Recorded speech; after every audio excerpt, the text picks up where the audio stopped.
En este segmento le presento una entrevista que le hicieran al intelectual peruano Héctor Berja, que retrata la realidad, lo que acontece en ese país y refuerza mucho lo que dijimos ayer en este programa.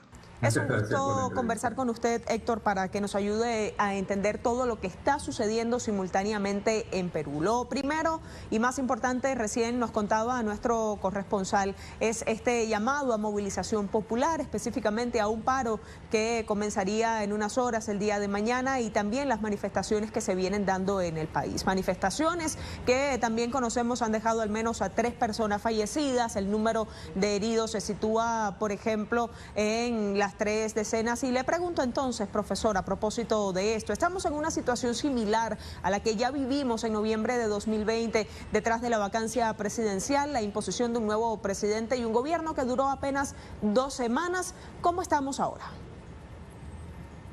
Es similar, pero también hay que señalar algunas diferencias que son muy importantes. Esta vez las organizaciones se han autoconvocado. Es decir, esta es una gran movilización popular que abarca la mitad del país, que ha sido convocada aparte de los partidos políticos.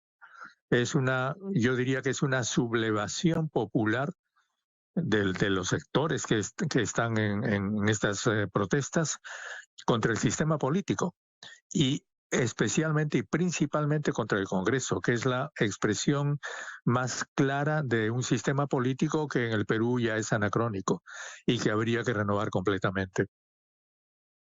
Y también otras informaciones y otros pareceres que compartimos en este momento. Cuando escuchábamos este comunicado, por ejemplo, de una de estas organizaciones autoconvocadas, una confederación de mujeres, decía: estamos ante el mismo proceder, estamos ante un Congreso, una constitución fujimorista y también plegados a intereses que no tienen que ver con lo que preocupa y siente el pueblo peruano. Valoremos la situación política en este momento particular, cuando el Congreso ha decidido el nombramiento de Dina Boluarte, y esta en el comienzo había dicho: no llevaremos elecciones hasta el 2026, voy a terminar el mandato. Ahora las propone para el 2024. ¿Cómo está pulsando esta fuerza popular el actual de este Congreso? Y le pregunto, en definitiva, ¿tendrán una decisión y una posición digamos radical, y el Congreso tendrá que responder a esta movilización popular, o estamos viendo un poco una situación que ya se denunciaba anteriormente en el país, que dicen unos pocos ajustes, la población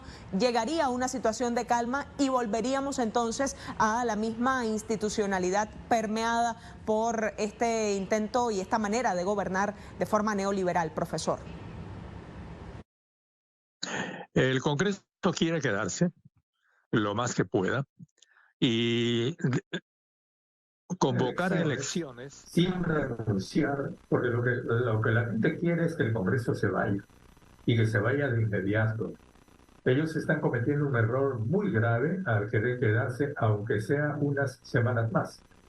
Lo ético, lo político sería que renuncien, porque legalmente, desgraciadamente, el Congreso solamente puede ser, se puede convocar a nuevas elecciones congresales con un proceso muy complicado, que además el propio Congreso se ha encargado de complicar aún más, haciéndolo casi imposible.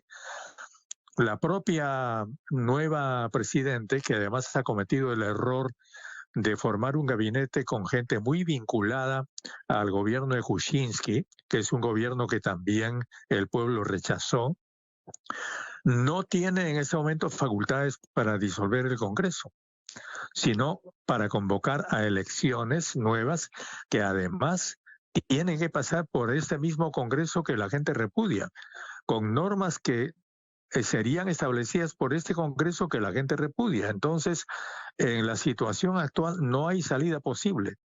La única salida es que el Congreso renuncie o que, mediante un gran acuerdo político, se nombre una suerte de gobierno provisional que convoque a elecciones inmediatas con nuevas normas.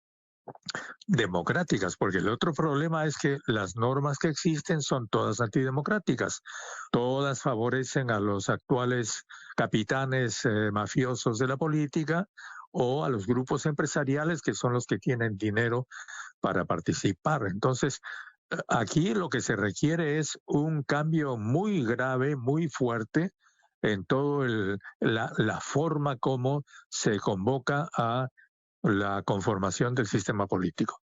Profesor, vamos a permanecer en el análisis, a compartir más sobre esta realidad política y social. Estamos esperando también un momento informativo con nuestro colaborador Jaime Herrera. Vamos a volver a la información en Perú porque tenemos reportes de que la mañana de este 12 de diciembre el aeropuerto de Arequipa fue tomado por manifestantes. Un enfrentamiento entre policía y civiles dejó al menos 2 heridos hasta el momento. Le pregunto además, profesor, viendo la situación y también los matices que va tomando esta movilización popular, ¿qué puede esperarse de un paro en el contexto en que se ha definido un estado de emergencia, una medida de emergencia en el país que pudiera justificar de alguna manera el actuar policial o la violación y también el embargo de ciertos derechos humanos fundamentales para la población del Perú? Acciones que se van sucediendo, que van tomando otros matices cada vez más marcados, mayores, y le pregunto entonces esto, ¿cuánto más pudiera escalar, profesor? La acción que está tomando la policía, que es una acción muy violenta, muy brutal, que incluye disparos con balas de goma y con perdigones al cuerpo de la gente, es inadmisible y provoca más todavía la ira popular. Entonces, como le repito, la única salida es que el Congreso se vaya ahora mismo. Pero por supuesto no existen disposiciones legales que lo hagan posible. Entonces tiene que haber una especie de acuerdo de las fuerzas políticas para crear una legalidad provisional para la convocatoria a elecciones realmente democráticas. Porque la propia presidenta, la señora Boluarte, también está empezando a ser repudiada por la opinión pública, por la gente, por las bases populares, en la medida en que, como le repito, ha aparecido asociada a grupos financieros que la gente también rechaza. Internacional, y sobre estas posturas le pregunto ahora, profesor Héctor, están llamando a los organismos de derechos humanos a mantenerse atentos ante la situación que se viene sucediendo en el Perú. ¿Qué esperar de esta posición internacional para con la situación interna? Lo que yo creo que los peruanos podemos esperar es que esos organismos convoquen al gobierno peruano a cambiar los protocolos de acción de la policía. No puede ser, y eso vale no solamente para el Perú, sino para otros países de América Latina. En Chile, por ejemplo, cuando se disparaba a los ojos de la gente. Entonces, eso es inadmisible. Nadie puede decir que la policía no convoque el orden, pero eso no puede ser con esos métodos tan violentos que están usando. Y Profesor además no Héctor, nos olvidemos. tenemos contacto informativo de inmediato con nuestro colaborador Jaime Herrera. Le propongo, profesor Bejar, que se quede con nosotros. Continuemos analizando lo que sucede. Vamos a escuchar este reporte de última hora. Te bienvenimos, Jaime, adelante. Entonces ha sido tomado el aeropuerto de Arequipa por parte de los manifestantes. En enfrentamientos hay al menos 2 personas heridas en el lugar. Sus primeras impresiones sobre el hecho, Héctor. Bueno, la impresión mía es lo que le repito. Yo creo que la única salida a este problema es que el Congreso renuncie, que renuncie corporativamente, masivamente. Es la única salida, es lo único que a la gente la puede satisfacer.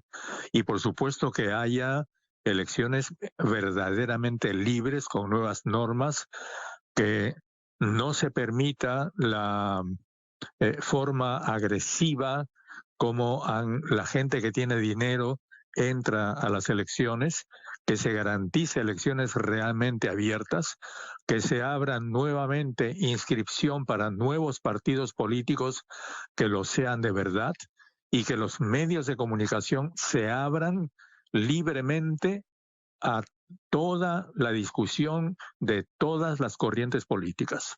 Es decir, que haya democracia en el Perú. Lo que la gente está pidiendo finalmente es el fin final de los gobiernos mafiosos en el Perú y que realmente se restaure, no digamos que se restaure, porque en realidad democracia en el Perú tuvimos en periodos muy cortos, que se instale una democracia real, abierta al pueblo como debe ser.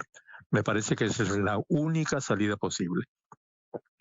Héctor, entre las primeras informaciones compartimos también con nuestra teleaudiencia que se suceden después de esta toma del aeropuerto de Arequipa. Las agencias de viajes y de vuelos comienzan a pronunciarse al respecto. La TAM, por ejemplo, ha dicho han cancelado los vuelos hasta esta sede aeroportuaria. Y también hay otra información, Héctor, que quisiera conversar con usted porque es un hecho importante que se suscita paralelamente a estas manifestaciones populares. En una denuncia constitucional de la Fiscalía del Perú contra Pedro Castillo se ha dado a conocer en cuestión de coautor por los delitos de rebelión y conspiración. Así se le imputa y también como presunto autor del delito de abuso de autoridad. Esta posición de la Fiscalía, esta acusación contra Pedro Castillo en esta calidad de 3 delitos, coautor en rebelión y conspiración y autor en cuanto a abuso de autoridad. ¿Cómo podemos explicarlo? Bueno, eso es muy gracioso porque todos los abogados sabemos que no es aplicable el delito de rebelión en estas circunstancias porque la rebelión supone rebelión con armas y el señor Castillo no ha tenido otra arma que un pedazo de papel leído de manera temblorosa. Conspiración tampoco es aplicable porque el mismo término conspiración significa grupo. Es conspiración. No puede haber conspiración de una persona. Eso es imposible. Entonces, la Fiscalía le está haciendo una broma al país. Y eso es lo que todavía exacerba más la indignación de la gente. Esa forma abusiva de aplicar figuras legales, penales, que son inaplicables.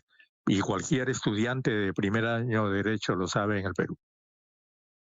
Profesor, muchísimas gracias por contarnos entonces parte de lo que está sucediendo en Perú. Tiro al blanco.